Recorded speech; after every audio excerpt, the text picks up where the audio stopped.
To fix mouse cursor disappear problem in Windows 11, search for device manager and click open.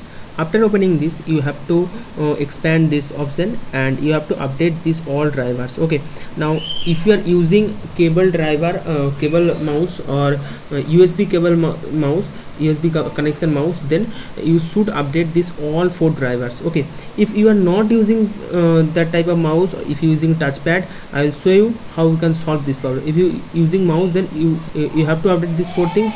After doing this, if your problem is not fixed or if you are using a touchpad, so all you need to do, just click this search icon and search for setting. Okay, after opening setting,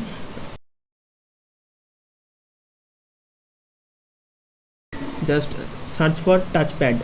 Okay, in setting, as you can see, find a setting, there is the option, just click on that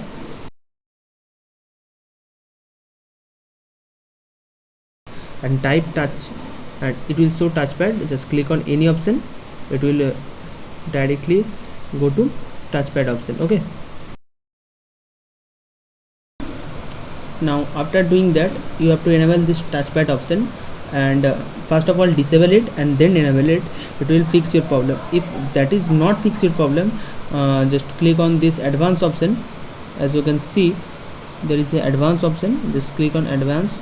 Now after clicking this, just click on pointer option and here just click on hide pointer while typing. Just click on it, make sure that it is checked, or click on apply.